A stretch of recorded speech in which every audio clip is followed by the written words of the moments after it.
अनिका उस खंबे के पीछे खड़ी होकर सामने की तरफ देख रही थी। तभी उसने देखा कि विकी और उसके साथ खड़ा शख्स उसकी ओर ही आ रहे हैं। ये देख अनिका खंबे के पीछे खड़ी छुपने की कोशिश करने लगी। वो नहीं चाहती थी कि विकी उसे इस तरह से देखे। अनिका घबरा गई थी। इतने में उसने देखा कि वो दोनों बात करते करते दूसरी ओर जाने लगे, जिस तरफ खंबे में लाइट लगी हुई थी। दोनों यहाँ वहाँ टहल रहे थे। तभी अचानक उस खंबे की लाइट की रोशनी में अनिका ने उस शख्स का चेहरा देखा जो विकी के साथ था और जिसके कंधे पर विकी ने हाथ रखा था। उस शख्स का चेहरा देखते ही अनिका का दिलो दिमाग घूम गया। उसकी आंखें फटी की फटी रह गईं। उसे समझ नहीं आ रहा था कि उसकी आंखें जो देख रही थीं वो सच था या कोई भ्रम। अनिका ने पहले तो अपनी आंखें 2-3 बार मसली, क्योंकि उसे अपनी आंखों पर यकीन ही नहीं हो रहा था कि उसकी आंखें जो सामने देख रही थीं वो सच था या नहीं। सामने जो शख्स विकी के साथ खड़ा था वो कोई और नहीं बल्कि सागर सान्याल था। वही सागर सान्याल जो कहीं ना कहीं रोहित को बर्बाद करना चाहता था और आए दिन अनिका से जब भी मिलता अनिका के साथ फ्लर्ट करने की कोशिश करता था। साथ ही ये वही सागर सान्याल था जिसने कुसुम की जिंदगी बर्बाद कर दी थी और उसके कारण कुसुम और उसकी माँ इस दुनिया में नहीं रहे थे। अनिका ने जब अपनी आंखों के सामने विकी के साथ सागर सान्याल को देखा तो उसकी हैरानी का कोई ठिकाना नहीं रहा।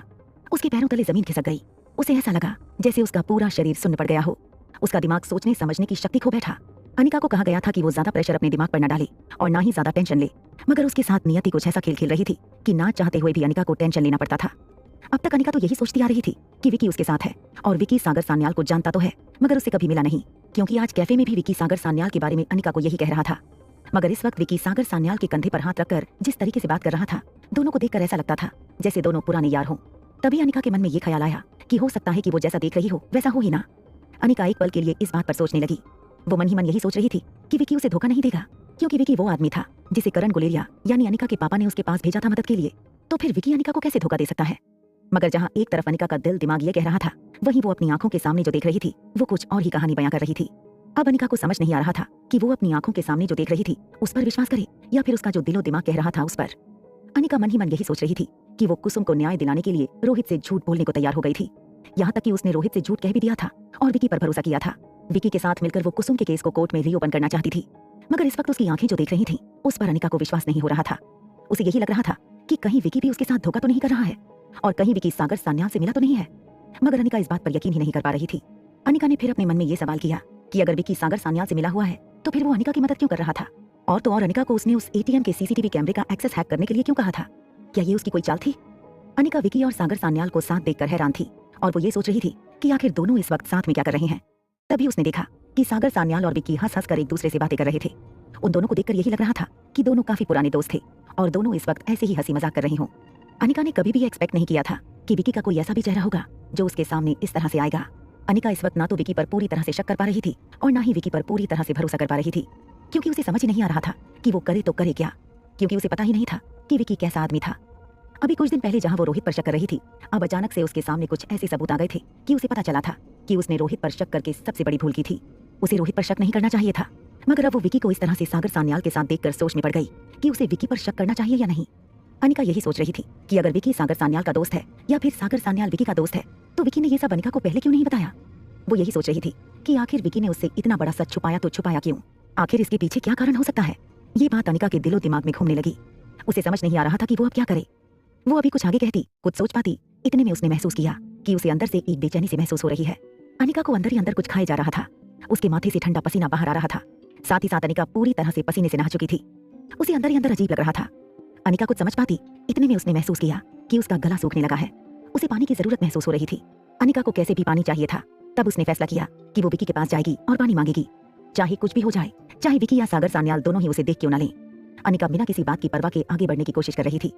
इतने में उसने देखा कि वो आगे बढ़ ही नहीं पा रही है, क्योंकि उसे आगे अपनी आंखों के सामने सब कुछ धुंधला सा नजर आ रहा था। उसे कुछ भी साफ साफ नजर ही नहीं आ रहा था। तभी अचानक से अनिका ने महसूस किया कि उसका सर घूमने लगा है। अनिका को इस तरह से पहले कभी महसूस नहीं हुआ था। उसको समझ नहीं आया कि उसके साथ क्या हो रहा है। अचानक से उसकी आंखों के सामने रोहित का चेहरा दिखाई देने लगा। रोहित का वो चेहरा अनिका की आंखों के सामने घूमने लगा था। वो रोहित रोहित चिल्लाना चाहती थी, मगर उसके कंठ से आवाज नहीं निकल रही थी। इसी के साथ अनिका को तीनों बच्चों का चेहरा याद आने लगा। अनिका को एक पल के लिए ऐसा लगने लगा जैसे अनिका अब दोबारा ना तो अपने बच्चों से मिल पाएगी और ना ही रोहित से। इस सोच ने ही अनिका को अंदर ही अंदर तोड़ डाला। वो खुद को संभाल नहीं पाई और धड़ाम से वो उसी जगह पर गिर गई। अनिका जिस जगह पर गिरी थी वहां से विकी और सागर सान्याल थोड़ी दूरी पर थे। इस कारण से दोनों के बीच काफी डिस्टेंस था। जब अनिका गिरी तो उन दोनों को एहसास नहीं हुआ। दोनों अपनी ही बातों में लगे हुए थे। उनको ये भी नहीं पता था कि खंबे के पीछे अनिका बेहोश पड़ी है। इधर विकी ने सागर सान्याल से हाथ मिलाते हुए कहा, मुझे लगता है कि तुम मेरी बात समझ गए होगे, अब मैं चलता हूँ, बाद में तुमसे मिलूंगा। इतना कहने के बाद विकी कार में बैठा और वहां से निकल गया। उसके जाते ही सागर सान्याल भी सामने वाले रास्ते पर आगे की तरफ गया। वहां पर उसकी गाड़ी खड़ी थी। वो अपनी गाड़ी में बैठा और वहां से वो भी चला गया। अब वो जगह खाली थी। उस जगह पर सिर्फ अनिका बेहोश पड़ी हुई थी। एक तरफ जहां अनिका उस सुनसान इलाके में बेहोश पड़ी हुई थी, तो वहीं दूसरी तरफ इधर कार में बैठे तीनों बच्चों की बातों को सुनने के बाद चीफ सिक्योरिटी ऑफिसर मजबूर हो गया था। उसे ना चाहते हुए भी बच्चों की बात माननी पड़ी। आखिर में उसने तीनों बच्चों से कहा, ठीक है, अगर आप लोग यही चाहते हैं तो यही सही। मैं आपकी बात नहीं टाल सकता, क्योंकि हम लोग आधे रास्ते तक आ गए हैं और मैं नहीं चाहता कि हम लोग यहाँ से वापस होटल पैराडाइज इंटरनेशनल लौट कर जाएं। इस कारण से मैं आपकी बात मान रहा हूँ, मगर हाँ, आप सबको मुझसे प्रॉमिस करना होगा कि अगर आपको वहाँ किसी भी तरह का खतरा महसूस हो तो आप तुरंत मुझे फोन करेंगे। आप तीनों का फोन आपके पास होगा। बोलिए, मंजूर है? तभी तीनों ने हामी भरते हुए कहा, हमें मंजूर है अंकल, और तो और आप इस बात से बेफिक्र रहिए कि हमें वहाँ पर कुछ होगा। हम आपको गारंटी देते हैं कि वहाँ हमें कुछ नहीं होगा, और हम तो आपको ये भी कह रहे हैं कि हमें वहाँ ज्यादा वक्त लगेगा भी नहीं। बस हमें उस इंसान से एक बार मिलना है, उसके बाद फिर 10 मिनट के अंदर अंदर हम वापस आपके पास आ जाएंगे और फिर वहाँ से हम लोग होटल पैराडाइज इंटरनेशनल लौट आएंगे, क्योंकि हमें फिर जल्दी घर भी तो जाना है, तो इसलिए डोंट वरी अंकल। तीनों बच्चों की बातों को सुनने के बाद चीफ सिक्योरिटी ऑफिसर ने मन ही मन यही कहा कि बस कोई परेशानी खड़ी ना हो, नहीं तो उसे रोहित नहीं छोड़ने वाला। इतना सोचने के बाद चीफ सिक्योरिटी ऑफिसर ने गाड़ी को स्टार्ट किया और फिर गुलेरिया हाउस की तरफ बढ़ने लगा।